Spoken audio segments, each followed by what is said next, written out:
keep hearing that AI is going to take everyone's jobs. Amazon is slashing 14,000 jobs globally to make way for AI. AI is already taking jobs. Everywhere you look, people are saying AI is coming for our jobs. And as a network engineer, that kind of got me thinking. So instead of waiting around wondering if AI could replace me, I decided to build my own locally hosted AI and have it do my job for me. Best case, I find something that can do my job while I scroll on Instagram for a few years before my job fires me. And worst case, I end up finding out that my job is irreplaceable right now and I end up having to do this for the rest of my life. Wait, both of those options kind of suck. Congratulations, you played yourself. Anyway, so I willingly deployed 3 different AI models, 2 from China and 1 from Meta, and connected them to my Cisco lab and gave them the same troubleshooting tasks that I would run into as a network engineer. And honestly, I wasn't expecting one to get so confused that it would start speaking in Chinese, another one just to completely ignore me, and a lot of the other different results that I ended up getting during testing. So let's answer the question, is AI actually coming for your tech job? Let's find out. So if you watch my Raspberry Pi AI HAT video, which I know none of y'all did because my analytics say that nobody here is a returning viewer, which I don't blame them, then you know that I recently bought an AI hat for my Raspberry Pi 5. You can think of it like a GPU, except it's built specifically for AI workloads. I figured it'd be the perfect little box to run some local LLMs on. It has dedicated AI hardware, it's inexpensive, it runs on the Raspberry Pi 5, and I can isolate it on my network just in case it decides to try and pull a Hugging Face and get access to my FeetFinder account. You're a sick motherfucker. So that's exactly what I did. I loaded 3 different AI models, 2 from China, which they're called Qwen, and another one from Meta, which is called Llama, onto a Raspberry Pi 5 running the Raspberry Pi OS. The Pi itself has 8 gigabytes of RAM, and the AI HAT adds an additional 8 gigabytes of RAM specifically for AI inference processing, delivering up to 40 TOPS of Int4 performance, which means you get all kinds of top game. And now the 3 different LLM variations I decided to test were Qwen 2.53b running on Ollama, which performs all of its inference with the actual CPU of the Raspberry Pi. I also ran Qwen 2.5 Instruct 1.5b running on Hailo Ollama, where the AI HAT actually takes over the inference workload and we're using our dedicated AI hardware to try and run the LLM. And finally, I also used Llama 3.2, which was also running on Hailo Ollama and taking advantage of that AI HAT hardware. And now all I needed was something for my actual AI to troubleshoot. So I connected my Raspberry Pi over SSH to my EVE-NG lab running on an ESXi server. And the lab wasn't anything crazy. I just had a couple CSRs and a few layer 2 VIO switches. And then I intentionally started breaking things in my lab. The goal was simple. Could these AI models troubleshoot the same networking problems that I'd expect to solve as a network engineer? Because if they could, I might actually have something to worry about. So let's go over the testing results that I got from some of these different models. So for every one of my tests with these different LLMs, I use the exact same AI agent. And you can think of the AI agent as a middleman between the LLM and the Cisco lab. The LLM does the thinking and the reasoning, but it can't actually SSH into the routers itself or execute any commands. That's the agent's job. And my agent, which was just a simple Python script, simply passed information back and forth between the AI LLMs that I was testing and the EVE-NG lab using Python and specifically NetMiko to interact with the different Cisco devices. And with this process from my first couple tests, the AI agent would obviously do the communication between the LLM and my Cisco EVE-NG lab. However, the first thing it would do is when I would reach out to my LLM, it would ask me to describe what the issue is. From there, the Python AI agent would go out and collect a simple baseline, which just included a show IP interface brief and a few basic things like that, and provide my problem statement and the baseline configuration to the LLM. The different LLMs in this case would go ahead and evaluate and then provide instruction to my AI agent, which could consist of show commands or configuration commands, and the AI agent would take those commands if they were valid and send it to my EVE-NG lab. And with everything finally ready, it was time to see if the AI could actually do the job. So I went on to test 1, which was using regular Ollama with Qwen 2.53b. And with this first test using regular Ollama and Qwen 2.53b, that meant that all the processing would be done on the Raspberry Pi's CPU. We wouldn't actually be using that dedicated AI HAT hardware yet. So to start off small, I went ahead and created a simple problem. I shut down one of the interfaces between 2 of my Cisco CSR routers, and I let the AI try and figure out why the CSRs could no longer communicate. And one of my first surprises was the fact that it took over 3 minutes just to generate its response, then another 3 minutes to actually reach its final diagnosis. So after waiting nearly 7 minutes to troubleshoot what was a basic CCNA level problem, it ended up getting the answer wrong. The baseline show commands that were provided to the LLM via my Python script AI agent literally contained the answer. I had a show IP interface brief that was provided to the LLM, which is the case for all of my testing, and that show command obviously showed that the interface between CSR 1 and 2 was administratively down, yet it didn't even identify that being the potential cause. Instead, because it couldn't ping CSR 2, 2, it automatically decided that it was a TCP IP or connectivity issue. And it also never actually generated a single Cisco command for my AI agent to execute. So it never actually decided to try and triage and try different commands to try and further its troubleshooting before making its final decision. It essentially looked at the evidence that it was initially given, made a guess, and it guessed wrong. You done messed up, Aaron! So while the model could absolutely read Cisco CLI output, it wasn't reasoning through the problem like an actual network engineer or honestly any basic tech guy would. But with that being said, as the LLM was actually doing its reasoning and thinking, I went ahead and pulled up a separate SSH command on my Raspberry Pi to see what the CPU process looked like, and it was getting slammed. It was at 100% utilization. So maybe it wasn't the AI itself, maybe it was just the Raspberry Pi not being powerful enough. So I went ahead and moved on to test 2, or actually used dedicated resources. So for my next AI test, I decided to try out Qwen 2.5 Instruct 1.5b using Hailo Ollama. So in this case, instead of regular Ollama, we're going to be using Hailo Ollama, and that's actually going to utilize our Raspberry Pi AI HAT dedicated AI hardware. And that was the only thing that changed. I went ahead and used the same Python AI agent. Obviously, I had to update a few things so that it interacted with Hailo Ollama versus my regular Ollama, but same lab, same network problem, and everything else remained the same. And immediately things got much faster, exactly what I was hoping for. The first response back from the AI once I provided the problem and the baseline configuration dropped from over 3 minutes down to just 1 minute, and the entire troubleshooting process finished in under 2 minutes. So the hardware was clearly doing the job.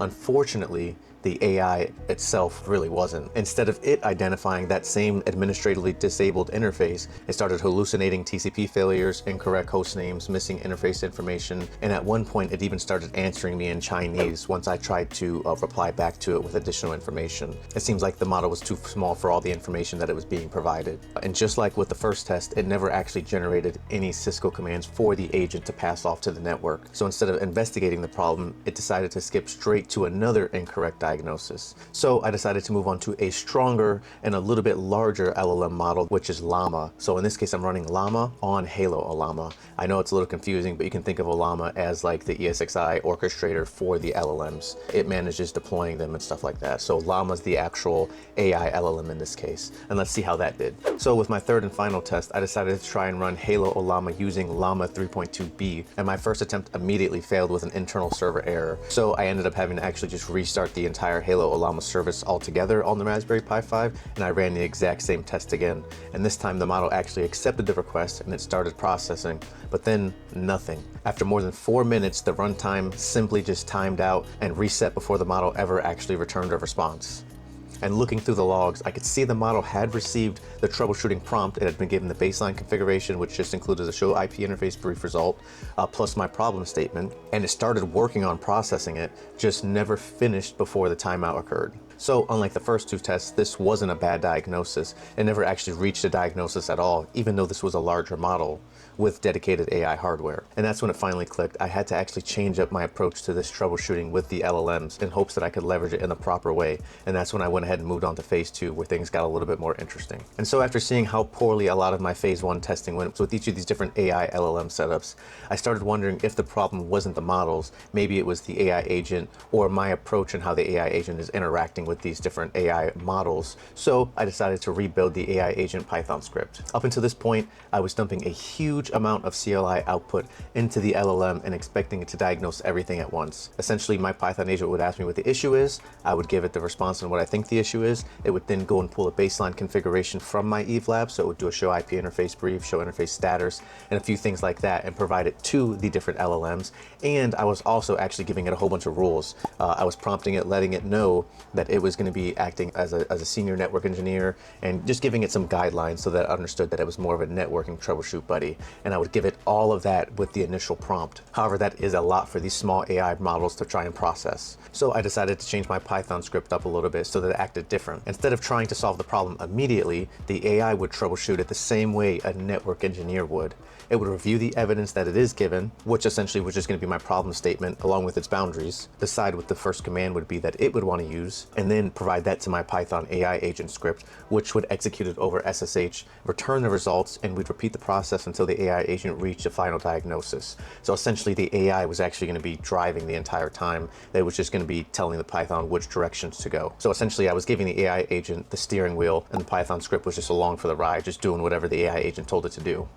What could go wrong? You dumb motherfucker. And on paper, that seemed like a smarter approach. Instead of trying to understand everything all at once, the model could investigate the problem one step at a time, like regular network engineers do. But unfortunately, that's not what actually happened.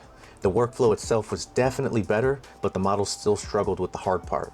Reasoning. They would get distracted with irrelevant information, repeat the same commands over and over, and hallucinate a whole bunch of details that didn't exist, or confidently reach conclusions that weren't supported by the evidence that they had collected. In one case, the LLM actually even tried to tell the Python agent to change the IP address of one of the CSRs because it just wanted to. And don't forget, this is just a small troubleshooting scenario I gave it, where we just have two CSRs connected to each other and one of the interfaces disabled. Now, I'm not asking it to do any crazy BGP configuration or VXLAN troubleshooting or anything like that. This is super basic. Yet the hallucination and the assumptions and confidence it was doing was actually just crazy, especially given the fact that it was wrong. With all the different information that it would collect from some of the different commands that it would request, it would take all of that information, find something that it might think would be the reasoning why the issue was occurring, like for the fact that it couldn't ping CSR2, and automatically assume something else, which would lead it to go down a whole different route. It's essentially just taking the first thing that it sees as a red herring and considering that the issue, and then it would actually be confident enough to actually go and start doing things to try and mess around, which could be horrible in a production environment. It could just never put the pieces together, and that ended up being the biggest lesson from this entire project for me.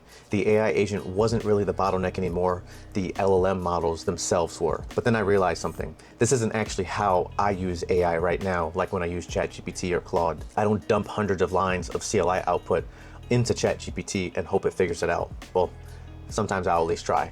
I actually identify the problem, provide that problem statement, provide supporting information. I filter what I've decided to give it so that it doesn't run off, and then I ask it follow-up questions. I'm the one that's actually guiding the conversation. I just don't let the AI do it. And throughout all these tests, I was basically dumping a pile of information on the models. CLI output, irrelevant command results, even things that had nothing to do with the actual problem, and expecting the AI to figure out what actually mattered. And honestly, that's probably not how most of us use AI anyways. So I decided to try a different approach. I decided to remove the Python AI agent entirely from the scenario. Instead, I decided to chat with the LLM myself and only gave it the information I thought was actually relevant.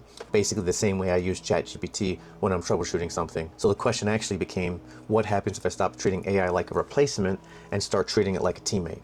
And actually, I'm gonna show a live demo of that right now to see what the results actually ended up looking like. So let's check it out in my lab. All right, so we got my lab here, and this is just my EVE-NG lab over here on the left, and a depiction of where my AI agent is. So essentially, my AI agent is just off on the network by itself, isolated. And in order to get over to my EVE lab, it would actually come in through my network, hit my ESXi host, which would then pass this off to the ESXi server, which would then pass this off to the EVE-NG lab. And then from here, we're getting virtualized, and we'll hit my CSRs and all my lab switches. This is what I've been working with the entire time for my LLM testing. Now, in particular, we have an issue here where I just went ahead and disabled the interface GI2 between CSR1 and CSR2 here. Now, technically, the AI agent on my Raspberry Pi 5 wouldn't actually be able to ping CSR2 because the only way he can get there is via CSR1 based off of how I have the routing set up currently. So that's what I think was tricking some of the agents. They weren't able to ping, so they were using that as a potential reason on why things weren't working. Anyways, let's just go ahead and see if I can actually use my AI agent to help me kind of troubleshoot what's going on here. So I'm actually already SSH'd into my Raspberry Pi 5 with my AI agent right here, and I actually created a virtual environment with a Python script that I could use to interact with my Hailo Ollama AI agent. So I'll run that real quick. That Python script is here, so I'll do Python 3, there we go, Hailo chat.py. So now I am actually interacting with my AI agent that is running on the Raspberry Pi 5. Specifically, I'm using the Hailo Ollama version, and it's Llama 3.23b. And I'm actually also already SSH'd into my CSR, so I can kind of run some show commands and provide those commands to the AI agent. So I'm actually SSH'd into the CSR at the moment. So we'll start off with my actual prompt to this AI agent. I'll say, I am having connectivity issues between two CSR routers in my lab that are connected via interface GI2. Here are the running configurations of the interfaces. What might the issue be? And now I'm actually going to provide the running configuration for CSR1. So I'll go into my CSR over here. I'll do a show run interface GI2. And here it is, right? We've got our interface GI2 command, and we can see that it's shut down. So I'll do CSR1 configuration. and I will provide this configuration to them, and then I'll do CSR configuration. And since I can't SSH into that because I disabled the interface, I'll connect to CSR2 via Eve's just console. I'll log in and I'll do a show run interface GI2 on this as well, so I can provide that output. Actually, I might not be able to copy this. Let's see. Oh, no, I can. Okay, cool. Alrighty, so essentially we're giving it the issue that we're having. We're providing the configuration for the interfaces that are connecting the two routers, and let's see what it says. All right, so it's gonna do its thinking and start responding here hopefully shortly. 5 minutes later. Alrighty, so we can see here that it did identify what the issue was. However, it was still off a little bit here, right? So it says based on the configuration, it appears that both interfaces are shut down.